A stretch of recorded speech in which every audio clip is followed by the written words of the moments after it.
Hello everyone, this is Paris. Welcome to Budgetholics.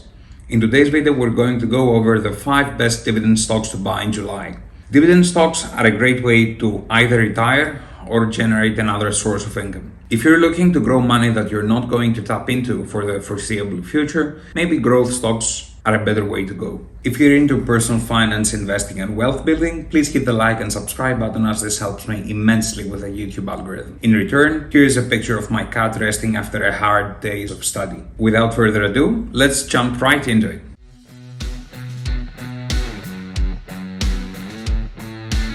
Number 5 on the list is Realty Income, ticker symbol O. Realty Income has been present in a number of previous lists, and it's one of the few monthly dividend paying companies, which means the company is going to be paying you every single month. They are a commercial real estate investment trust, or REIT for short. They currently manage over 6.5 thousand properties across the US and the UK. They have large corporate clients such as Walgreens, Starbucks, and Walmart in the US, and Boots and Sainsbury's in the UK. High vaccination rates in those countries, combined with COVID restrictions being lifted, bodes well for Realty Income's clients, which will in turn benefit the company. As a REIT, they're required by law to pay at least 90% of their taxable income to shareholders in the form of dividends. Currently, Realty Income trades at $64.41 per share. They have a market cap of $25.6 billion and a P ratio of 69.86. They have a payout ratio of 193%, but since it's a REIT, we're not particularly worried by this. O has a 5-year annualized dividend growth rate of 22.9%, and they've been growing their dividend for 27 consecutive years. This makes them a dividend aristocrat. Any company that's growing their dividend for more than 25 years is called a dividend aristocrat. Currently, Realty Income yields 4.19%. In terms of earnings, they've missed the estimates of the past 4 quarters. At the moment, Yahoo analysts' recommendation is that of a buy, with the average analyst's price target being $75.17, below the current Realty Income trading price. All in all, Realty Income has a mix of established clients across multiple industries. Although its reliance on real estate prices is high, it still maintains a safe cash flow for the foreseeable future at least. Number 4 is Royal Bank of Canada, which is a new addition to this list. It's trading at the Toronto Stock Exchange and the New York Stock Exchange under ticker RY. It's one of the 5 systemic banks of Canada, and currently the second largest Canadian company in terms of market cap. Like many other banks, it offers personal and commercial banking, wealth management services, insurance, capital markets, and investor services. They have 50% retail and 50% institutional clients, and they serve both business and public sector clients. They operate across 36 countries, but 60% of their business comes from Canada. Regulators ruled that the 5 big systemic banks of Canada are no longer under risk of default, so they've gained permissions for new dividend increases and share buybacks. RY is currently trading at $102.21 per share. They have a market cap of $145.66 billion and are currently trading at a P ratio of 12.92. They have a payout ratio of 38.71%, which is right between the 40 to 60% we're usually looking for, and a 5-year annualized dividend growth rate of 29.71%. Due to the regulatory limitations, they stopped increasing their dividend during the illness. Currently, the Royal Bank of Canada yields a 3.5% dividend. They've been beating earnings estimates for the past 4 quarters, and currently the recommendation is that of a buy, although the stock is trading above the average analyst's price target of $88.28 per share. Now, these are the ratings from the New York Stock Exchange. If you have a look at the Canadian Stock Exchange, the stock is currently trading for 126.24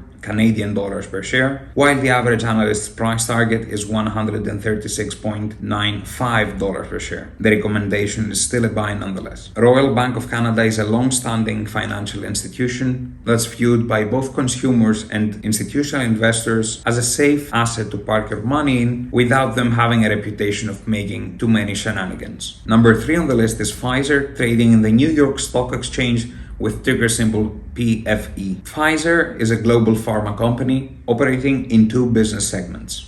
The first one is Pfizer Innovative Health, and the second one is Pfizer Essential Health. They have a focus on medicines and vaccines, and as you can probably imagine, the first segment is involved in innovation and creation of new products, while the second segment is looking to optimize production of more mainstream treatment. The RNA vaccine came out of the first segment. Some of their most popular medicines are Prevnar 13, Eliquis, Celebrex, and Viagra. Over the past year, their price has been stable. Last year, they had the spin-off with Milan that formed a new company called Viatris, ticker symbol VTRS. For you Pfizer stockholders, you might have gotten this stock without knowing anything about. However, Pfizer has been crashing earnings, and although they previously said that they might decrease their dividend because of the aforementioned spin-off, they're keeping it the same. At the moment, Pfizer trades at $39.67 per share. They have a market capitalization of $222.3 billion and a P/E ratio of 20.13. Pfizer's current payout ratio is 41.8%, and they have a 5-year annualized dividend growth rate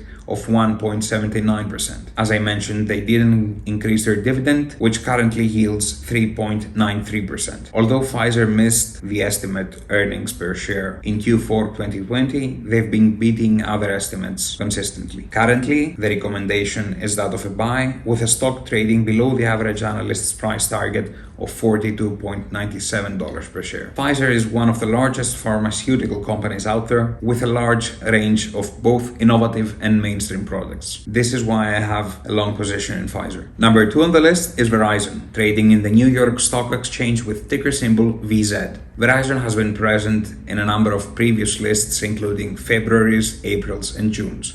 Verizon is a holding company for the Verizon Business Group and the Verizon Consumer Group. The latter provides wireless and wireline services to consumers with a focus on fiber optics, while Verizon Business Group also offers data services, networking solutions, security, and Internet of Things services to corporate clients and government clients. They had a third segment, Verizon Media, which they offloaded. Verizon Media used to include Yahoo and AOL. As we're all increasing our reliance on the internet for both business and personal services, Verizon is in a position to profit from this trend. The 5G race is currently ongoing, and from what I've heard, Verizon is currently the largest mobile network with the best service, although I can't personally vouch for that. VZ is currently trading at $56.5 per share. They have a market cap of $233.6 billion and a payout ratio of 49.48%. Verizon has a 5-year annualized dividend growth rate of 11.63%, and they've been growing their dividend for 14 consecutive years. Currently, the stock yields 4.55%.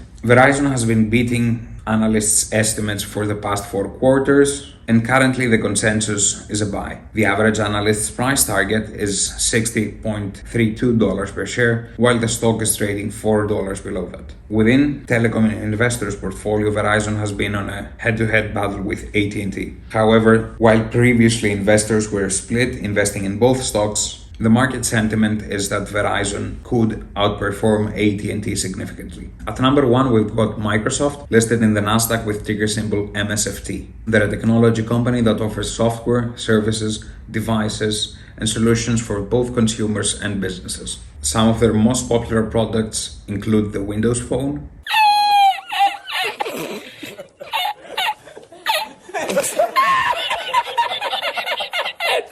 Office 365, Microsoft Azure, and the Windows operating system. They're coming out with a new version, Windows 11, which many are doubting because Windows Millennium was bad, XP was good, Vista was terrible, 7 was better, Windows 8 was worse than Windows 7, and Windows 10 was good.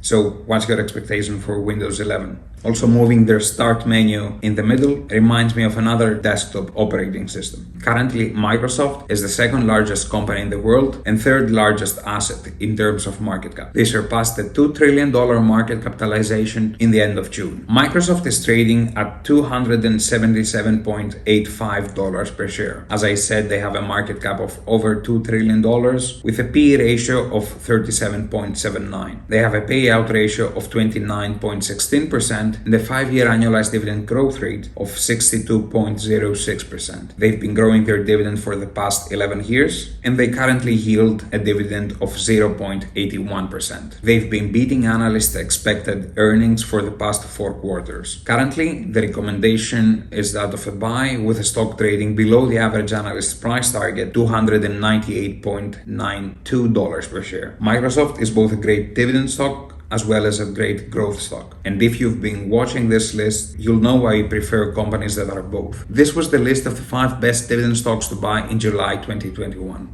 I'm using Revolut as my broker, and if you're interested in a high interest rate savings account and a free digital bank, you can sign up to Revolut using the link down in the description. I'd love to hear your thoughts on the 5 stock picks and whether you've invested or are investing in those companies. A small disclosure, I'm not a financial advisor or financial planner, and this video is for information and education purposes only. These are just my picks, and when it comes to investing, you should always do your own research and never rely on the advice of some random guy on YouTube. If you need further help with your investments, speak to a certified financial planner or advisor. If you enjoyed this video, please hit the like and subscribe button and share it with anyone you think might find it useful.